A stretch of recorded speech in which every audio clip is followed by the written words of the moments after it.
ব্যাপক এই মাঠে কি সব তরমুজ? সব একদম পুরো এই মাঠ বলে কোনো কথা না, তুমি ওদিকে যত দেখা যাচ্ছে সব তরমুজ, হাজার হাজার বিঘে জমি তরমুজ। কতদিন বাদে এই তরমুজ তোলা হবে? বৈশাখের 1-2 সপ্তাহ পরে। বৈশাখের কিছু কিছু কিছু দেখি চৈত্র মাসে উঠে যাবে। কিছু চৈত্র মাসে উঠে যাবে না? এই যে এখানে জল দেওয়া হচ্ছে। ওদের নিয়ে যাও। মাঠে তো দেখছি শুধু লোক আর লোক, সবাই তরমুজের খেতে ব্যস্ত না? সবাই খ্যাত নিয়ে যাচ্ছে, সবাই আছে খ্যাত নিয়ে সবসময় ব্যস্ত থাকে। বিকাল বেলায় কি জল দিতে হয় তরমুজে নাকি? সকালের থেকে সন্ধ্যা পর্যন্ত কেন আছে দেওয়া যায়, আর বিকালবেলা দিলে তো জমিতে দিয়ে কুল করা যায় না। বিকালবেলা কয় ঘন্টা? এই যে আপনারা তরমুজ চাষ করতেছেন এত কষ্ট করে, মানে এই তরমুজ চাষ করতে গেলে 1 বিঘা তরমুজ চাষ করতে গেলে কিরকম টাকা খরচ পড়ে? হাড়ি আছে মনে করেন 10 থেকে 12 হাজার টাকা 1 বিঘা জমি। 12,000 টাকা। আর মিনিমাম খরচ আছে মনে করেন যে 25-30 হাজার টাকা মিনিমাম সার ওষুধে খরচ আছে, খাটনি লোকের লোক আছে, জোন আছে, বীজ আছে, সব কিছু মিলে দেখা যাবে আর আছে 30 হাজার টাকা খরচ আছে। 30,000 মানে 40-50 হাজার টাকার ভিতরে? 50 হাজার টাকাও হয় না, তার ভিতরে থাকে 40-42-45 এরকম এর ভিতরে। আর যদি মানে ভালো ফলন হয় তাহলে মানে কিরকম টাকা বিক্রি হতে পারে 1 বিঘা? খুব ভালো ফলন হলে বাজারের উপরে নির্ভর করে। বাজারের উপরে নির্ভর করে না?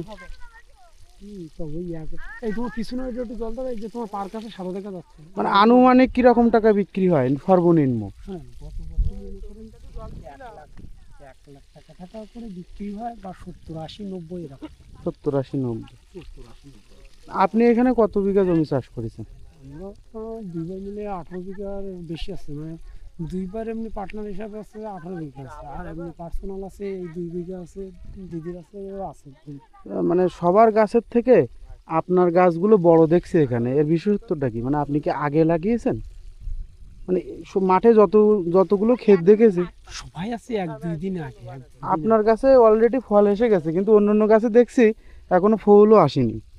আছে মানে ওই দেখা যায় কি জানেন, এই তরমুজ গাছ কি জানেন, যে যেমন খাটে তার তেমন। হ্যাঁ, কষ্ট তো মানে হাড় ভাঙা পরিশ্রম। মানে কি চেহারা থাকবে না। আর কেউ যদি ডায়েট কন্ট্রোল করতে চায়, হ্যাঁ, যদি ডায়েট কন্ট্রোল করতে চায়, তরমুজকে 2-5 বিড়ি করলে ডায়েট অটোমেটিক কন্ট্রোল হয়ে যাবে। আচ্ছা আচ্ছা, কোনো কিছু করা লাগবে না। ওইদিকেও দেখছি জল দিচ্ছে। হ্যাঁ সবাই জন্য। মানে আমি তো আসলাম সকালে, এসে দেখি আপনার মানুষ বাড়ির থেকে মাঠে বেশি, মানে দুপুর রোদ্দুর মানে দুপুর রোদ মাথার উপরে। আমাদের ওই আমের পরে না এক বাড়িতে মনে করেন লোকজন নাই বলে ঘরের দরজা টরজা ভাঙে সোনাদানা সব নিয়ে গেছে 3 দিন আগে। মানে জনশূন্য এলাকা হয়ে যাচ্ছে, যখন সকাল হচ্ছে তখন সবাই মাঠের দিকে চলে আসতেছে, এই জন্য বাড়ির দিকে ফাঁকা থাকে, সেই সুযোগটাই চড়ে নিছে। তাহলে বুঝতে হবে যে কত কষ্ট করে এই তরমুজ ফলাচ্ছেন আমাদের চাষি ভাইরা।